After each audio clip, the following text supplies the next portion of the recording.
Hello everyone, CG PSC academy में आपका स्वागत है। चलिए, सीजी पुलिस भर्ती एसआई के लिए जो टेस्ट सीरीज चल रहा है, इस संडे 24 जुलाई को जो पेपर हुआ उसके बारे में हम जो है पेपर को सॉल्व करेंगे। आपके ऑप्शन मैं आपको ऑप्शन मतलब क्वेश्चन को पढ़ते जाऊँगा, 4 ऑप्शन देगा। आप जो है जल्दी से जो है अपन जो प्रैक्टिस जो आपने एक हफ्ते के वीक में प्रैक्टिस किया होगा उसको यहाँ से जो है अपना जो प्रैक्टिस से तैयारी कर सकते हैं। जो अगर ये टेस्ट सीरीज नहीं दे रहे हैं तो बिल्कुल इस एग्ज़ाम जो मैं देता हूँ आपको यहाँ पे रिव्यू देते रहता हूँ कि ये पेपर आया हुआ था। तो इस बार 24 जुलाई को जो पेपर हुआ था वो जो है कोई संपूर्ण पाठ्यक्रम के आधार पर बनाया गया था। पहले क्या था, हर सिलेबस में डिवाइड कर दिया था कि ये चीज़ देगा करके, ठीक है। तो ये जो है पार्ट कंप्लीट हो गया। तो अब 24 जुलाई से जो स्टार्ट हुआ वो संपूर्ण पाठ्यक्रम पे आधारित था ये क्वेश्चन। तो ये टेस्ट सीरीज़ का 7वां वाला पार्ट था, ठीक है। मैं बाकी जो है अपलोड नहीं कर पाया, 2-3 ही कर पाया था, ठीक है। वो भी मैं आपको कर दूंगा। तो चलिए स्टार्ट करते हैं। फर्स्ट क्वेश्चन क्या दिया था, तो मैं जितना हिंदी का पार्ट है वही बात जो है आपको बताते जाऊंगा। जो बहुत सारा इंपॉर्टेंट प्रश्न है उसको जल्दी जल्दी सॉल्व करते जाएंगे। तो पहला क्वेश्चन यहाँ था कि प्राचीन भारतीय मान्यता के अनुसार भारतवर्ष किस द्वीप का खंड था। किस द्वीप का खंड था। तो एक चीज़ और मैं चालू करने से पहले अगर थोड़ा भी गलती हो जाता है तो प्लीज़ इग्नोर करें। क्या है, बोलते बोलते कई बार जो है थोड़ा गलत बोल देता हूँ, तो उसके लिए सॉरी, ठीक है। आप जो है बिल्कुल कमेंट करके मुझे वो सुधारने के लिए बताएं कि ये आपने गलती किया था, ठीक है। तो इसका क्या है, भारत जो है किस द्वीप का खंड का हिस्सा था। जब भी हम जो है जियोग्राफी पढ़ते तो वहाँ पे ऑप्शन दिया रहता था। तो ऑप्शन दिया है पुष्कर, जम्बू, क्रॉन्च और कुश द्वीप। तो सही आंसर क्या होगा जल्दी बताइए, आप सोच लीजिए। तो सही आंसर इसका होगा, हमारा जो भारतवर्ष किस द्वीप खंड का हिस्सा था। तो सही आंसर है जम्बू द्वीप, जम्बू द्वीप, ठीक है। ये आंसर जो है पूरा मॉडल आंसर आने के बाद ही मैं वीडियो को बनाता हूँ, ठीक है। मॉडल आंसर में जो क्वेश्चन दिए आंसर दिए उसी को ही बताते रहता हूँ। तो नेक्स्ट क्वेश्चन दिया है, बौद्ध धर्म की महायान शाखा औपचारिक रूप से किसके शासनकाल में प्रकट हुई थी। क्वेश्चन बोला है महायान जो शाखा है वो औपचारिक रूप से बौद्ध धर्म के टाइम पे औपचारिक रूप से किसके शासनकाल में प्रकट हुई थी। ऑप्शन है अजातशत्रु, अशोक, धर्मपाल, कनिष्क। जल्दी से सोच लीजिए। तो चलिए इसका आंसर मैं बता देता हूँ। सही आंसर होगा कनिष्क के समय में, ठीक है। कनिष्क के समय में जो है औपचारिक रूप से काल में प्रकट हुआ था। अब क्वेश्चन थर्ड क्वेश्चन है, दिल्ली सल्तनत में सबसे ज्ञानी शासक कौन था। अगर आपने इंडियन हिस्ट्री का पढ़ा होगा तो वहाँ पे हमने देखा था, मध्य हिस्ट्री में जो आया हुआ था क्वेश्चन बनता है बहुत सारा कि दिल्ली सल्तनत में सबसे ज्ञानी शासक कौन था।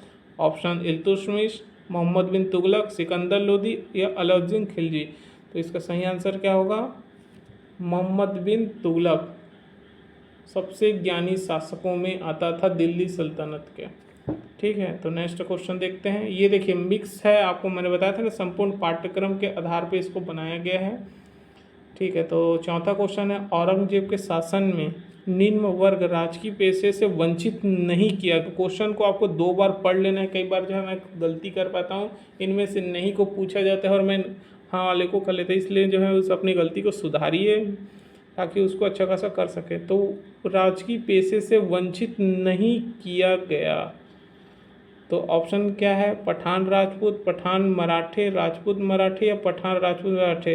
तो याद रखना, औरंगजेब के शासनकाल में निम्न वर्ग राजकीय पेशे से वंचित नहीं किया। किन लोगों को, इन तीनों को जो है पठान, राजपूत और मराठी, इन तीनों को जो है वो वंचित नहीं किया गया था, सभी थे। ऑप्शन ठीक है, ऑप्शन डी आएगा इसका। अब पांचवा क्वेश्चन, गांधी जी का चंपारण सत्याग्रह किससे जुड़ा हुआ है। बार बार जब हम लाइन से पढ़ते हैं क्या क्या चीज़ हुआ था, तो अब तो इसको एक ही बार में आप लगा देंगे कि गांधी जी का चंपारण सत्याग्रह 3 कठिया पद्धति पे आधारित था। तो सीधा मैं ऑप्शन बताता हूँ, सही आंसर है 3 कठिया पद्धति, ठीक है। छठवां क्वेश्चन, उल गुलान विद्रोह किससे संबंधित है, किससे जुड़ा हुआ है उल गुलान विद्रोह। अगर आपने पढ़ा होगा तो जल्दी बताइए। पहला ऑप्शन है संताल, कच्छा नागा, कोल या बिरसा मुंडा। ये उल गुलान विद्रोह जो है बिरसा मुंडा से संबंधित है। सही आंसर क्या होगा, बिरसा मुंडा, ठीक है। चलिए नेक्स्ट क्वेश्चन देखते हैं क्या है। नेक्स्ट क्वेश्चन दिया हुआ है, भारतीय संविधान के अनुच्छेद 3 के अनुसार इनमें से कौन सा असंबद्ध है। क्वेश्चन देखना, असंबद्ध है, ठीक है, असंबंध को बताया गया है। हम भारत के संविधान अनुच्छेद 3 में देखते हैं कि उसके लाइन से पढ़ते हैं ना कि क्या क्या चीज़ जो है इसमें दिया हुआ है, कौन कौन से नहीं। तो भारतीय संविधान अनुच्छेद 3 के तहत जो है आपको बताते जाता हूँ इसमें क्या चीज़ नहीं है। तो सबसे पहले 3 अनुच्छेद में बताया कि हम कोई भी किसी राज्य के क्षेत्र को बढ़ा सकते हैं, घटा भी सकते हैं, या उस क्षेत्र को अलग करके नए राज्य बना भी सकते हैं। तो सही आंसर ये तीनों जो है एकदम सही दिया हुआ है। तो इसमें असंबद्ध बोला है, तो इसका क्या होगा, नए राज्य को हम प्रवेश दे सकेगी, नए राज्य को प्रवेश दे सकेगी, ये गलत है। ठीक है, तो यही क्वेश्चन आपको पढ़ना है। क्वेश्चन कौन सा असंबद्ध है बोला है। ठीक है, तो नए राज्यों को प्रवेश दे सकी, ये ही इसका आंसर सही होगा। नेक्स्ट देखते हैं, लोकसभा के संबंध में निम्नलिखित में से कौन सा सही नहीं है। आपने जो है 3 सत्र देखा था, कौन कौन से सत्र हैं, बजट सत्र, शीतकालीन सत्र, सॉरी बजट सत्र, मानसून सत्र और एक शीतकालीन सत्र, 3 ही सत्र हम देखते हैं। तो एक ही बार में जो पढ़ा रहेगा वो एक ही बार में टिक लगाएगा, ग्रीष्मकालीन सत्र नहीं होता है। लोकसभा के सत्र में कौन सा सही नहीं है बोला है, तो ग्रीष्मकालीन सत्र नहीं होता। ठीक है, नेक्स्ट, भारत के संविधान के अनुच्छेद 342 में निम्नलिखित में से किसका प्रावधान दिया है बोला है, किसका प्रावधान है। पहला, अनुसूचित जनजाति के आरक्षण का, अनुसूचित जाति के आरक्षण का, या जनजाति या जनजाति समुदाय को राज्य अथवा संघ क्षेत्र के निर्दिष्ट करने के लिए। यह उपरोक्त में से कोई नहीं। इसका सही आंसर होगा जनजाति एवं जनजाति समुदाय को राज्य अथवा संघ क्षेत्र के निर्दिष्ट करने के लिए। ठीक है, सही आंसर सी होगा। अब मोस्ट इम्पॉर्टेंट है, लोकसभा का भी बहुत चल रहा है चर्चा में। तो लोकसभा अपना त्यागपत्र किसे सौंपता है। ऑप्शन है भारत के महान्यायवादी, भारत के उपराष्ट्रपति, या उपाध्यक्ष को, या भारत के मुख्य न्यायाधीश को। तो सही आंसर क्या लिया गया है, डिप्टी स्पीकर, मतलब कि उपाध्यक्ष। लोकसभा जो है अपना त्यागपत्र किसे सौंपेगा, उपाध्यक्ष को। ठीक है, नेक्स्ट क्वेश्चन, निम्न में से कौन सा शब्द भारत के संविधान की उद्देशिका में नहीं है। हम जो है जब संविधान की प्रस्तावना पढ़ते हैं ना, तो उसमें साफ साफ लिखा रहता है हम भारत के लोग, भारत को ऐसा कर करते। तो उसमें समाजवादी भी शब्द दिया हुआ है, पंथ निरपेक्ष भी दिया है, संप्रभुता भी दिया है, उद्देशिका में नहीं है बोला है। तो सिर्फ लोक कल्याण जो है नहीं है। तो सही आंसर क्या होगा, डी, लोक कल्याण शब्द नहीं है। 12वां, वर्तमान में भारत का थोक मूल्य सूचकांक का आधार वर्ष क्या है, पूछ रहा है कि जो भारत में जो थोक मूल्य का सूचकांक लाया गया वो कब से लाया गया है। तो ऑप्शन क्या क्या है, 1999 से 2000, 2004 से 5, 2009 से 10 या 11-12।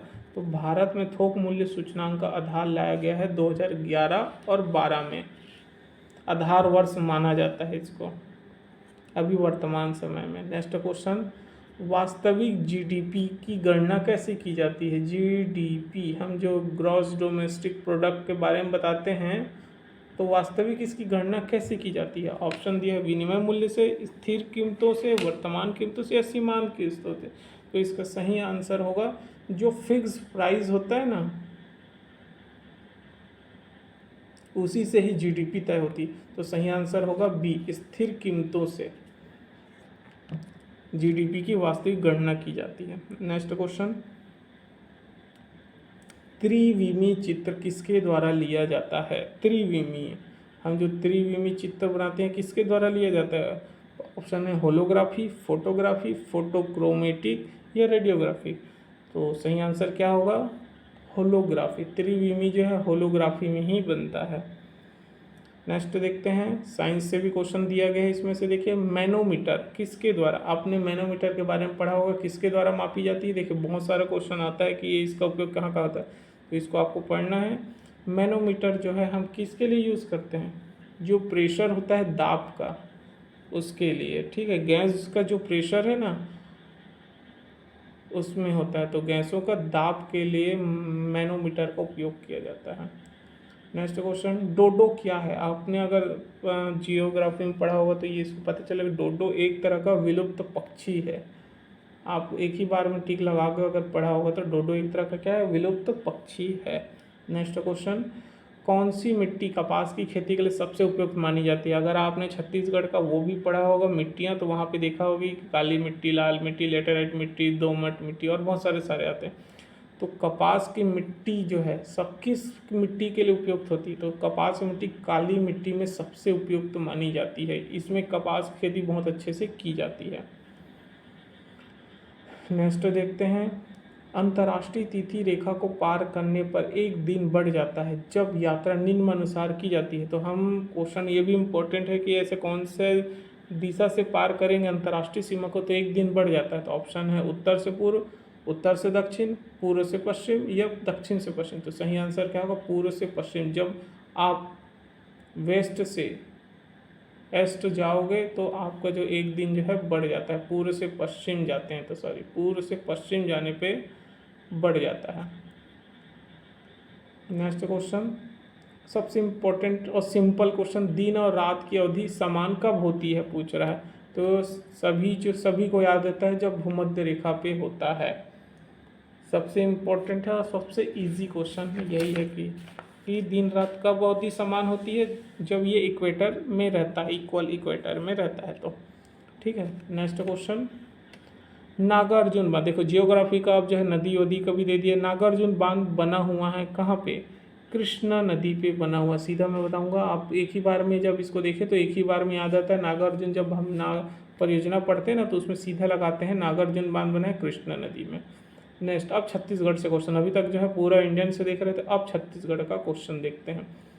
ये देखिए, पहले इसको जो हम मैचिंग कर लेते हैं। अगर आपने जैसे युवागृह के बारे में पढ़ा होगा, हम मौर्य जनजाति का युवागृह पढ़ते हैं, लाइन से सब वहीं से पढ़े ना, तो युवागृह इसी तरह युवागृह के बारे में देखते हैं। इसमें जैसे ही पढ़ेंगे तो मुझे दो चीज़ बहुत अच्छे से याद था तो मैंने एक ही बार में टिक लगाया। क्या?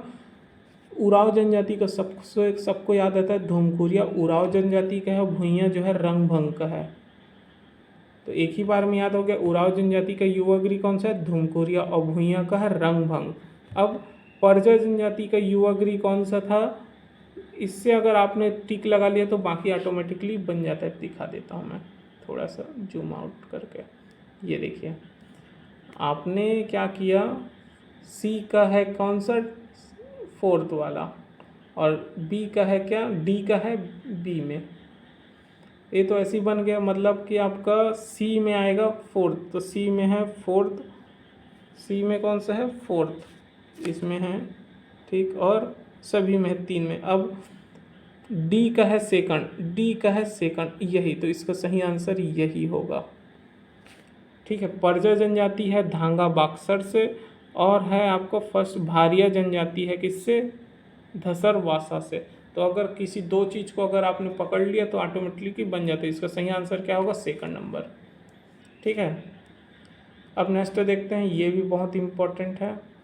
इसमें से सभी को याद होता है, हम जो पढ़े हैं जब छत्तीसगढ़ का हिस्ट्री चालू करते हैं ना तो पहले दिया था माधव और सरपे, छत्तीसगढ़ मित्र को ही इन्होंने बनाया, मतलब कि समाचार पत्र जो है किया था।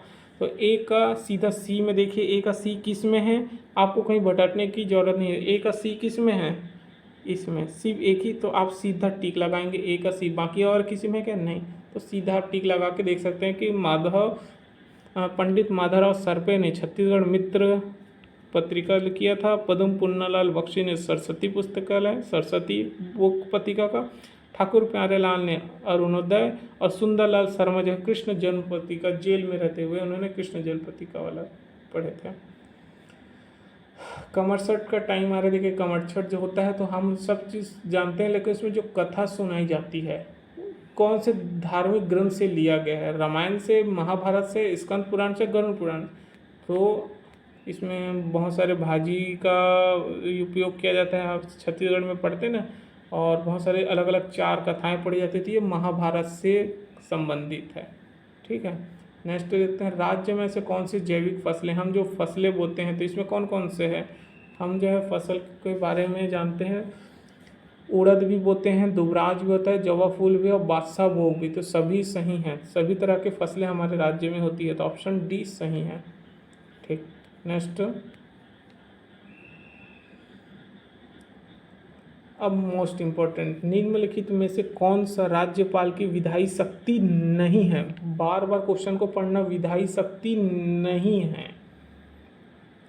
आपको विधायी शक्ति नहीं है बोले तो सबसे पहले मैंने जैसे पढ़ा विधायी शक्ति नहीं, तो मुझे माइंड में आया कि विधायी शक्ति कौन कौन सी है।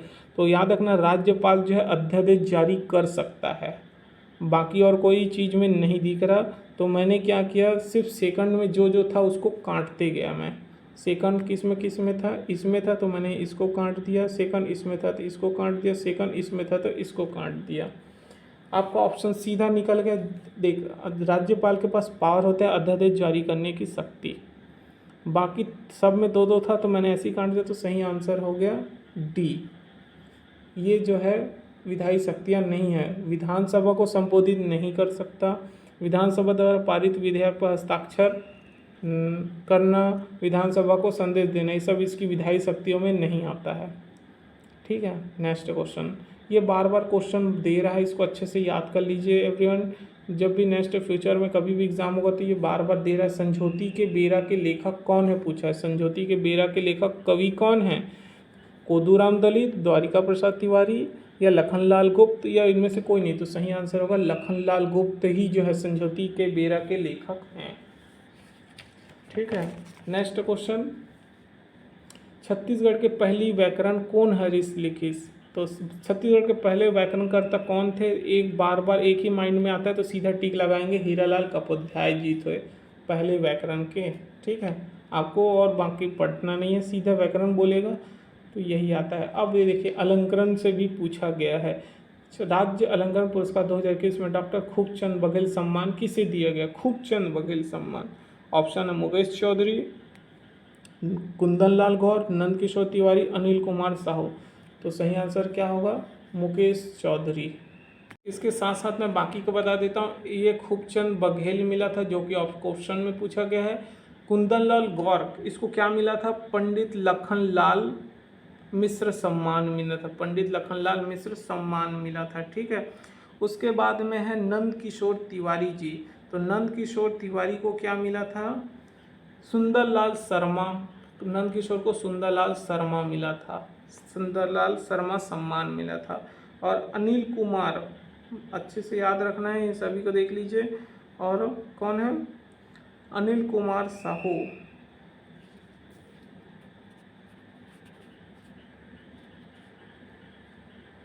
अनिल कुमार साहू को मिला था क्या, बिलासाबाई केवटिन मत्स्य विकास पुरस्कार मिला था। तो सही इसका खूबचंद बघेल के है मुकेश चौधरी। मैंने सभी दिया हुआ था इसलिए इसको भी डिस्क्राइब कर दिया।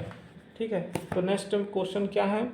अब देखिए इन्होंने छत्तीसगढ़ के आपको पंचायती राज्यों से भी क्वेश्चन दे दिया है, ये नगर निकाय से दे दिया है कि नगर पालिका परिषद के उपाध्यक्ष के विषय में सही नहीं है पूछा है। तो सही नहीं कौन सा है, तो सबसे पहले आपको पता होना चाहिए कि सही क्या है, ये बस रीड करके रखिए। अब आपको देखना है कि इसमें से सही क्या होता है। अभी जो है नया नया चीज़ जो है बहुत चेंजेस हुए हैं। तो नगर पालिका परिषद के उपाध्यक्ष को कैसे चुनते हैं, माइंड में ये होना चाहिए।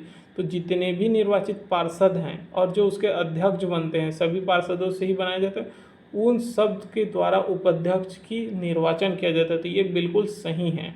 अब यहाँ पे पूछा है सही नहीं है, नगर पालिका परिषद का अध्यक्ष उपाध्यक्ष निर्वाचन में मत नहीं देता, ये गलत है। इस बैठक के अध्यक्ष नगर, ये भी गलत है। उपाध्यक्ष जानकारी शपथ, ये भी गलत। तो इसका सही आंसर क्या होगा, सही नहीं है पूछा है ना।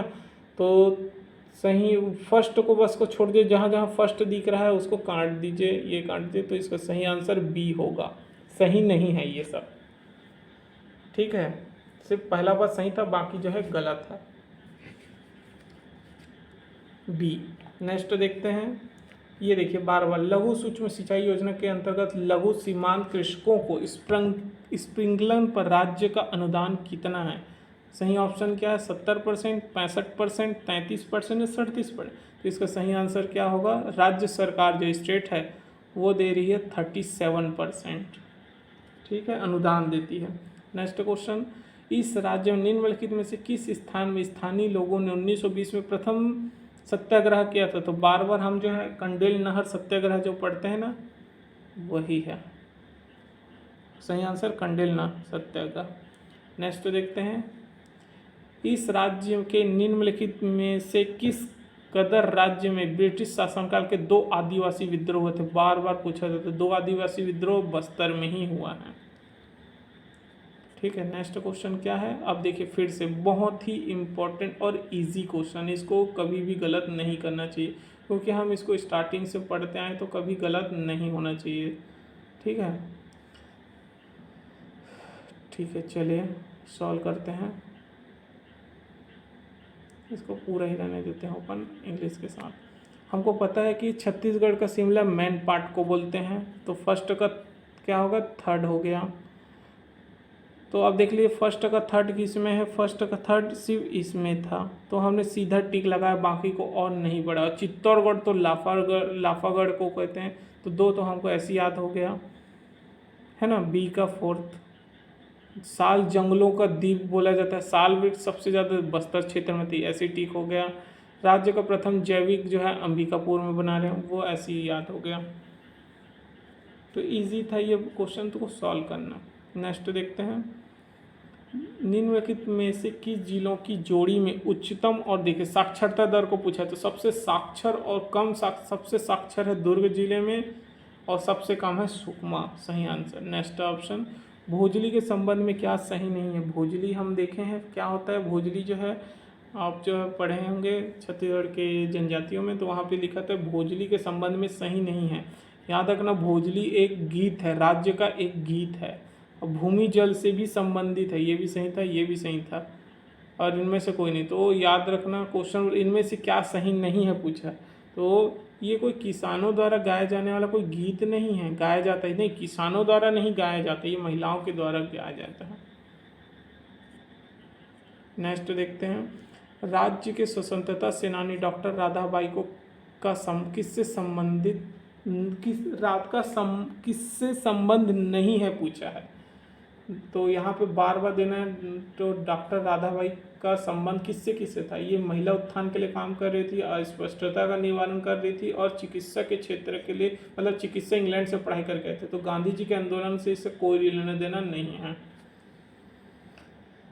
नेक्स्ट देखते हैं, छत्तीसगढ़ राज्य में स्थित जो ये देखिए विविध विधि विश्वविद्यालय कहाँ है। बहुत इंपॉर्टेंट और सरल, जो विधि विश्वविद्यालय बनाया गया किसके नाम पे, हिदायतुल्लाह के नाम पे बनाया गया है। नेक्स्ट क्वेश्चन, मेरिया मुरिया डोरला इस राज्य की कौन सी जनजाति की उपजाति। सबसे पहले तो हम गोड़ी जनजाति पढ़ते हैं, तो गोड़ की उपजाति है सब, मेरिया मुरिया डोरला ये सब, तो सही आंसर होगा गोड़। नेक्स्ट देखते हैं, चौवा ढाल स्थित है, सबसे इम्पोर्टेंट चौवा ढाल, जब आप छत्तीसगढ़ का मैप बनाते हैं ना तो यहाँ पे चौवा ढाल जो है, ये जो हसदो बांध का क्षेत्र जो बना है ना, तो यहीं पे चौवा ढाल बना हुआ है, तो सही आंसर है हसदो मांड का बेसिन। ठीक है, हसदो मांड का बेसिन के ही क्षेत्र में ये है। अब आता है छत्तीसगढ़ में सर्वाधिक वर्षा वाले क्षेत्र कहाँ को आते हैं। तो अगर आप छत्तीसगढ़ का नक्शा बनाएंगे ना तो कहाँ कहाँ पे वर्षा होती है पता चल जाता है। तो सबसे ज़्यादा वर्षा कहाँ कहाँ होती है, नारायणपुर क्षेत्र में होती है, जयपुर क्षेत्र में और रायगढ़ के क्षेत्र। तो ये इधर को बोलते हैं, हम क्या बोलते हैं, दंडकारण्य क्षेत्र। यह है जयपुर का और रायगढ़, तो सही आंसर होगा ए, जयपुर नगर, दंडकारण्य क्षेत्र नारायणपुर और रायगढ़ का बेसिन, इन क्षेत्रों में सर्वाधिक वर्षा होती है। नेक्स्ट ये देखिए सबसे इम्पोर्टेंट और आ गया, हमेशा पढ़ते आए हैं, बारसूर मामा भांजा मंदिर के लिए प्रसिद्ध है, केशकाल घाटी फूलों के घाटी के लिए फेमस है, बालोद जिला गंगा मैया मंदिर है वहाँ पे, लोरमी पेंडा का पठार बोलते हैं ना, खड़िया बांध बना हुआ ये, तो बहुत इजी था ये, तो इसका ऑप्शन हो जाएगा। आप इसको क्रम से देखेंगे तो ए का क्या बना हुआ है, थर्ड इसमें है, केशकाल फूलों की घाटी के लिए है, ठीक है, बालोद गंगा मैया है, डी लोरमी, ठीक है, तो इसका सही आंसर ए है। नेक्स्ट देखते हैं, इस राज्य के निम्नलिखित में से किस क्षेत्र में बांस शिल्प कला अपनी उत्कृष्टता पर पहुंची है। तो सबसे ज़्यादा बांस शिल्प बस्तर क्षेत्रों में बहुत ज़्यादा निपुण हो गए हैं, बस्तर क्षेत्रों के लिए। इस राज्य की गोंड जनजातियों द्वारा फागुन मास में निम्नलिखित में से कौन सा त्यौहार मनाया जाता है। तो हम जब गोंड जनजाति पढ़ते हैं ना तो ये लोग जो है मेघनाथ की भी पूजा करते हैं, ठीक है, तो फागुन मास में मेघनाथ त्यौहार भी मनाया जाता है। Next question, Chhattisgarh mineral development corporation का गठन कब किया गया था। अगर जिन जो है इसको तारीख को याद रखना है, सही आंसर है 7 जून 2001 को जो है मिनरल डेवलपमेंट कॉरपोरेशन की स्थापना की गई थी। 2001 में, छत्तीसगढ़ बना 2000 में, ठीक है। आर्थिक सर्वेक्षण 2021-22 के अनुसार कृषि संबंध क्षेत्र की हिस्सेदारी कितनी है। अब देखिए इसको आपको एक इसके हिसाब से पढ़ना है। ये है उद्योग, ये था उद्योग और सेवा क्षेत्र और आता है कृषि क्षेत्र। उद्योग में 50% देखने को मिलता है 50.61, और तो इसको मैं आंकड़े को बस बना देता हूँ। 50% कृषि के क्षेत्र में था 60.73 और इसमें था 32। तो ये जो बना है वो उद्योग के लिए था, ये था कृषि के लिए, और ये बना हुआ है आपका सेवा के लिए। तो कृषि के लिए पूछा है मतलब 16 बी आंसर सही होगा। नेक्स्ट, छत्तीसगढ़ राज्य की प्रतिवर्ष 2021 में प्रति व्यक्ति आय, बार बार जो है प्रति व्यक्ति आय हम जो है आपने जो करंट अफेयर पढ़ा होगा तो उसमें लिखा हुआ था 1,18,401 रुपये प्रति व्यक्ति आय है। आर्थिक सर्वेक्षण 2021-22 के अनुसार द्वितीय क्षेत्र का जीडीपी में कितना योगदान है स्थिर भाव के अनुसार।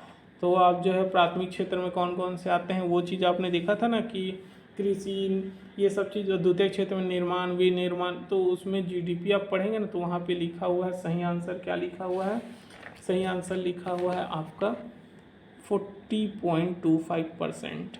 ठीक। नेक्स्ट क्वेश्चन है, वर्ष 2020-21 में खनिजों से कितने राजस्व की प्राप्ति हुई है। लगभग 5,517 करोड़ की प्राप्ति हुई है। नेक्स्ट क्वेश्चन, वित्तीय वर्ष 2021-22 में कुल राजस्व प्राप्ति में पिछले वर्ष की तुलना में कितने प्रतिशत की वृद्धि हुई है। तो अगर आप वहाँ पे आंकड़े देखेंगे तो 16% की वृद्धि देखने को मिलती है। नेक्स्ट क्वेश्चन, वित्तीय वर्ष 2021-22 में कुल राजस्व में कितने प्रतिशत की वृद्धि हुई है। तो ज़्यादा नहीं, सिर्फ 17.23 था, इसमें गलत दिया है। 70.23% की वृद्धि देखने को मिली है। ये देखिए मैंने आपको करंट अफेयर का एक वीडियो डाला था, जो करंट अफेयर को वो वीडियो देखे होंगे 2 से 8 जुलाई के बीच वो पूरा क्वेश्चन इसमें रिपीट हुआ है। विश्व प्रतिस्पर्धा सूचकांक में हमने बताया था ना कि 37 रैंक मिला था, जो कि पिछले से 6वें से सुधार में आया हुआ है, मैंने बताया था। तो इसका सही आंसर जो है सीधा हमने लगाया 37। जो करंट अफेयर पढ़ेगा, जो मेरा वीडियो देखते रहेगा, उसका आराम से करंट अफेयर बनेगा। देखिए ईज ऑफ डूइंग बिजनेस का भी मैंने बताया था। प्रथम स्थान जो है आकांक्षी जिलाओं में असम था, सेकंड में हमारा छत्तीसगढ़ था। तो इसमें से नहीं दिया तो इनमें से कोई नहीं होगा। नेक्स्ट, आकांक्षी जिला की सूची में राजनांदगांव को किस क्षेत्रों में चुना गया। तो हमारा राजनांदगांव को कृषि संसाधनों के क्षेत्र में चुना गया है। नेक्स्ट क्वेश्चन, निजी विश्वविद्यालय विनिमय आयोग के अध्यक्षों के नाम क्या थे। तो सही आंसर है उमेश कुमार मिश्र, इसके अध्यक्ष बनाए गए हैं। नेक्स्ट, हाल में ही इस सभी जो है करंट न्यूज़ देखते होंगे तो याद होगा महाराष्ट्र के नया सीएम बने हैं एकनाथ शिंदे जी। नेक्स्ट, ग्रीन, ये देखिए ये क्वेश्चन को भी मैंने जो करंट अफेयर में बताया था कि ग्रीन हाइड्रोजन प्रोजेक्ट आधारित प्रथम सिलेंडर पूरे भारत का एकमात्र बनाया गया है मथुरा में। करंट अफेयर जो पढ़ा होगा वो एक ही बार में बनाएगा। तो बिल्कुल जो है आप जो है टेस्ट देने जाने से पहले करंट अफेयर का मेरा वीडियो देख लीजिए। सत्र 21-22 में कितने आत्मानंद विश्वविद्यालय अंग्रेजी माध्यम स्थापित किए हैं। तो टोटल अभी तक 119 किए हुए हैं 20-21 में। ठीक है, सही answer 119। India police award 2022 Raigarh police को किस कार्यक्रम के लिए। संवेदना कार्यक्रम बहुत ज़्यादा चल रहा है ये भी। नेक्स्ट क्वेश्चन है, ब्रिक्स 2022 का मेजबान देश था चाइना। सही आंसर चीन है। सरकार द्वारा खरीदी, बार बार अभी जो है अनाउंसमेंट हो रहा है कि सरकार ने गौमूत्र को खरीदने का प्रारंभ करेंगे 4 रुपये प्रति लीटर। कब से, हरेली में खरीदेंगे 4 रुपये प्रति लीटर के हिसाब से। नेक्स्ट, ये मैथमेटिक्स आ गया था तो आप जो है मैथमेटिक्स का मैं पेपर दे दूंगा, वहाँ से सॉल्व कर लेना। नेक्स्ट क्वेश्चन है, इसमें कंप्यूटर का कुछ क्वेश्चन दे दिया था मिक्सअप, क्योंकि संपूर्ण पाठ्यक्रम पे आधारित था ना। हार्डवेयर डिवाइस जो मुख्य कंप्यूटर सिस्टम का हिस्सा नहीं है और अक्सर बाद में जोड़ा जाता है, वह प्रणाली क्या कहलाती है। इसका सही आंसर क्या होगा। इसका सही आंसर होगा आपका एग्जीक्यूट, और सही आंसर नहीं, इसका सही आंसर होगा पेरिफेरल। ठीक। नेक्स्ट क्वेश्चन, मुख्य कंप्यूटर जो फाइलों को संग्रहित करता है जिसे नेटवर्क वाले कंप्यूटर को भेजा जाता है उसे हम क्या कहेंगे। फाइल सर्वर की तो द्वारा जो है जोड़ा जाता है। आप कंप्यूटर वायरस को कैसे पकड़ सकते हैं भाई? सिंपल है, कोई भी अगर आपको जो है ईमेल भेजेगा उसके माध्यम से, अलग ईमेल के माध्यम से। गूगल एक तरह का क्या है, हर कोई जानता है कि एक सर्च इंजन है, ठीक है। नेक्स्ट, HTML का हम क्या चीज़ उपयोग करते हैं भाई? HTML जो है एक वेब पेज के रूप में, ऑथर ऑफ पेजेस के रूप में उपयोग किया जाता है। CPU के लिए दूसरा शब्द क्या हो सकता है? CPU जो क्या है, सेंट्रल प्रोसेसिंग यूनिट है, तो एक तरह का माइक्रो प्रोसेसर है, सेंट्रल प्रोसेसिंग यूनिट बोलते हैं इसको। नेक्स्ट क्वेश्चन, किसी मित्र के साथ तत्काल रियल टाइम संचार के लिए आप क्या करेंगे भाई? मैं सीधा इंस्टेंट मैसेज करूंगा, ईमेल तो नहीं करूंगा, यूजनेट नहीं, ये सब चीज़ नहीं करेंगे। लास्ट क्वेश्चन, आप ईमेल द्वारा किस प्रकार का डेटा भेज सकते हैं? हम जो है सभी चीज़ भेज सकते हैं इसमें, ऑडियो भी भेज सकते हैं, पिक्चर भी भेज सकते हैं। तो आप ईमेल के माध्यम से बोल रहा है, ठीक है। तो लेकिन इन्होंने सही आंसर क्या लिया है? इसका सही आंसर लिया है ऑडियो लिखा है। आप ईमेल के माध्यम से किस प्रकार का डेटा, लेकिन मेरे हिसाब से तो सभी आना चाहिए। लास्ट क्वेश्चन, प्रौद्योगिकी पर चर्चा करते समय एक हॉट स्पॉट क्या होता है? ये एक तरह का सार्वजनिक वायरलेस एक्सेस द्वारा सर्व किए जाने वाला स्थान होता है। आई होप ये वीडियोस अच्छा लगा तो सब्सक्राइब जरूर कीजिए। ओके एवरीवन, मैं PDF जो है CGPSC एकेडमी का मैंने ग्रुप बनाया, उसमें ज्वाइन कर लीजिए, वहाँ पे PDF शेयर कर दूँगा।